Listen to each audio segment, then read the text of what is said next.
자, 그 다음에 사원보를 제가 예를 한 개를 더 들어볼까 하는데요. 바로 김훈의 소설 칼의 노래에 나오는 첫 문장입니다. 여러분 혹시 칼의 노래 읽어보셨나요? 칼의 노래 첫 문장 혹시 기억하시나요? 김훈은 이 첫 문장을 쓰고 수도 없이 고쳤대요. 자, 첫 문장이 뭐냐 하면 버려진 섬마다 꽃이 피었다. 버려진 섬마다 꽃이 피었다. 4개의 덩어리죠. 사원보입니다. 김훈이 뭘 고쳤냐 하면 버려진 섬마다 꽃은 피었다라고 할까, 버려진 섬마다 꽃이 피었다라고 할까, 그것을 고민했다고 해요. 그러니까 꽃이 피었다라고 할까, 꽃은 피었다라고 할까, 그 고민을 하는데 한 달이나 걸렸다고 해요. 아, 정말 언어에 대해서 굉장히 고민하는 소설가죠. 그의 소설에 출간된 거는 꽃이 피었다로 나왔습니다. 자, 임진왜란을 배경으로 하고 있는 소설이죠. 이순신 이야기입니다. 임진왜란 7년, 정말 끔찍하고 긴, 너무나 무서운 전쟁이었죠. 이 문장이 나오게 된 배경은 무엇이었을까요? 왜군이 배를 타고 남해를 이렇게 지나가면서, 남해에 얼마나 많은 섬이 많습니까? 그리고 해변가도 많죠.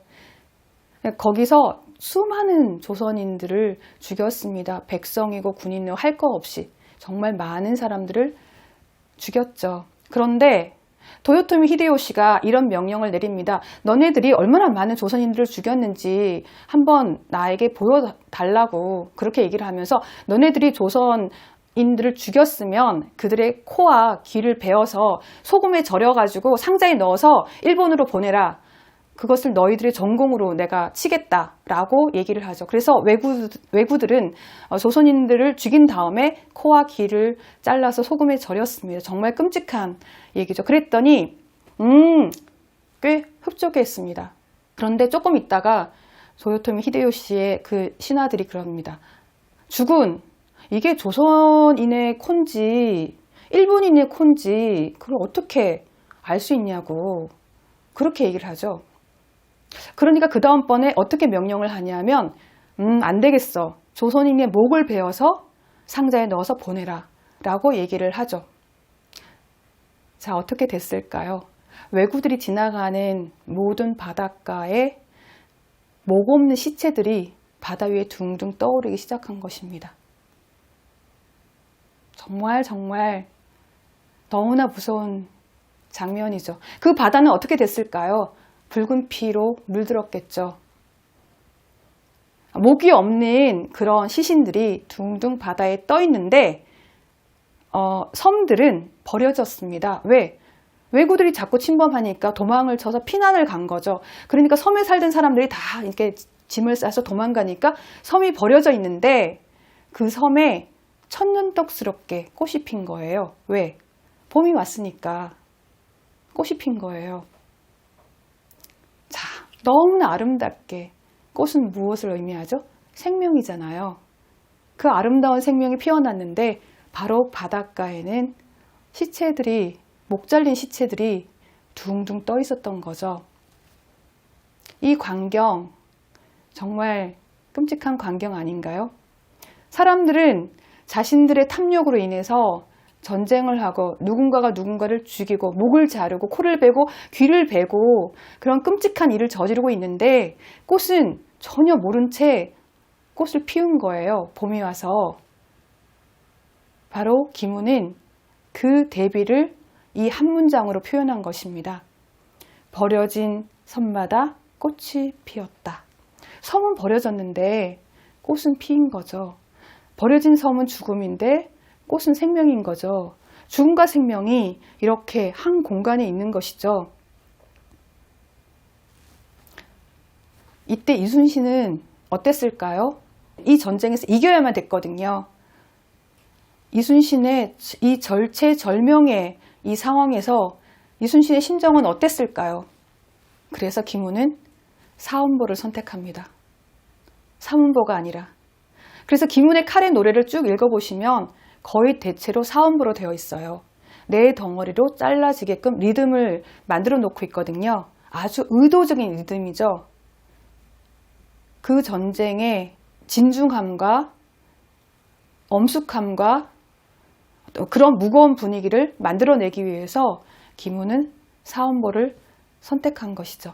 소설을 쓰는데 왜 사음보를 의식하면서 시를 썼을까요?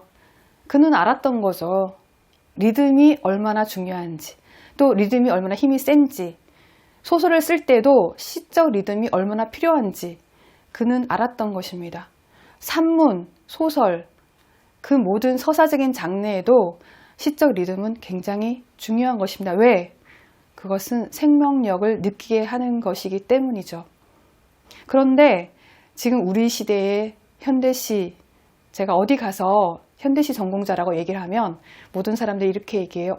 그 어려운 걸 어떻게 하냐? 왜 현대시는 이렇게 어려워지고 또 사람들이 멀리 하게 됐을까요? 바로 리듬을 잃어버렸기 때문이에요. 현대시에선 리듬을 읽을 수가 없어요. 과거에 사람들이 시를 지을 때는 굳이 리듬을 생각하면서 시를 짓지 않았습니다. 왜냐하면 시가 바로 노래였기 때문이죠. 그냥 지으면 노래가 됐어요. 옛날 사람들은 민요를 부르던 그 옛날 사람들은 몸 안에 이미 리듬이 있었는데 현대인들은 몸속의 리듬을 잃어버렸다라는 생각이 저는 듭니다. 참 안타까운 일이죠. 저는 리듬을 회복하는 것이 바로 생명을 회복하는 길이라고 생각을 합니다.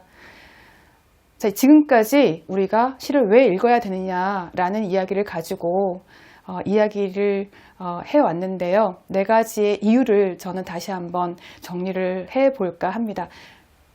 시를 왜 읽어야 할까요? 첫 번째는 시는 가장 쓸모없는 것으로 쓸모있게 하는 것. 그래서 우리에게 유희의 즐거움을 주고 있다는 거죠. 순수한 유희, 순수한 놀이의 즐거움을 시는 주고 있다는 거죠.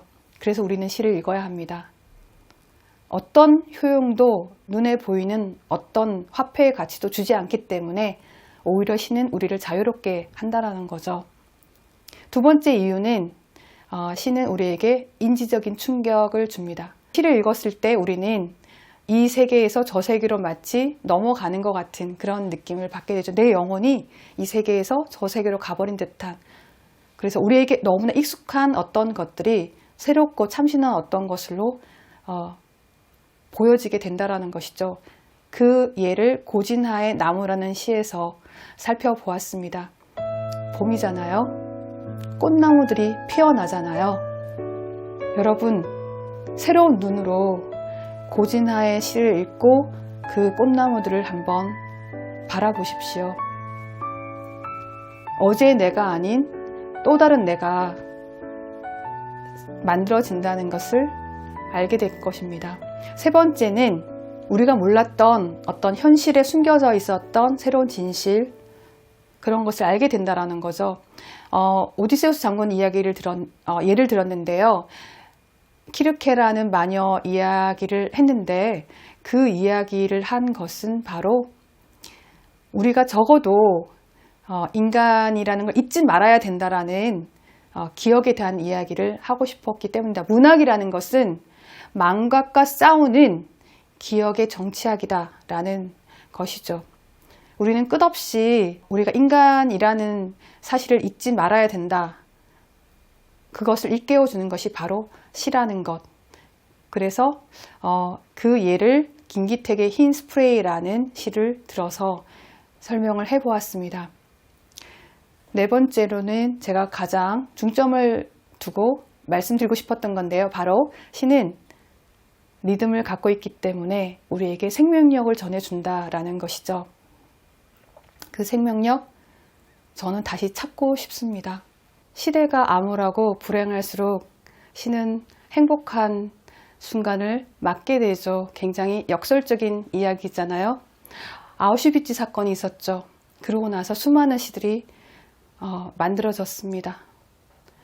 시대가 힘들수록 사람들은 시대에 대해서 더욱더 살펴보고 싶고 시대에 대한 이야기를 시를 통해서 듣고 싶습니다. 시를 읽으면서 현실에 대한 인식을 하게 되고 울분을 토하게 되는 것이죠.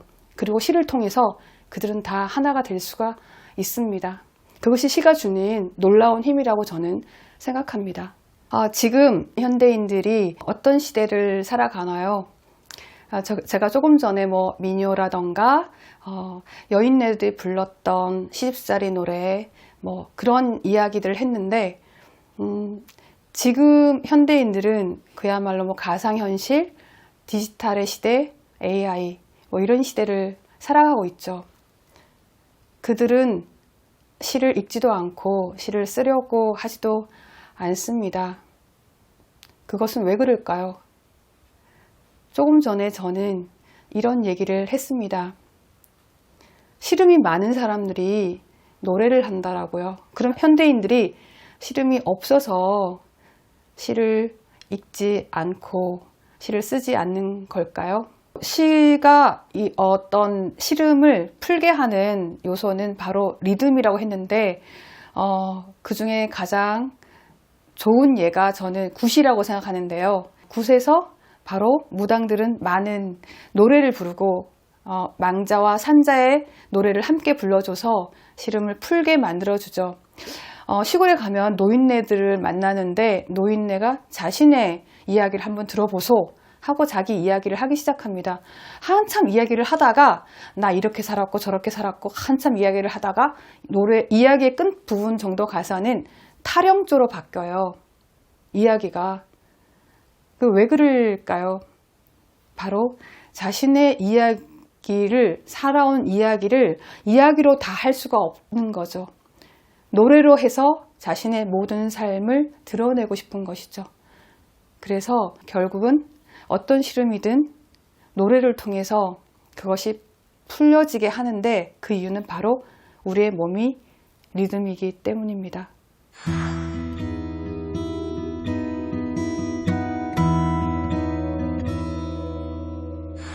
과연 우리말은 무엇이고 우리의 시는 무엇이고 우리의 고향이라는 것은 어떤 의미를 가질까요? 우리는 가만히 있는데 이 시대는 끝없이 4차 산업혁명이라던가 로봇이라던가 끝없이 어떤 미래를 향해서 달려가고 있는 열차인 것 같습니다. 마치 멈출 수 없는 기차에 우리가 타고 있는 듯한 그런 느낌이 든다는 거죠. 그럴 때 내가 가지고 있는 모든 것들이 변하고 내가 소중하게 생각했던 모든 가치들이 어디로 사라졌는지 없어진 것 같습니다.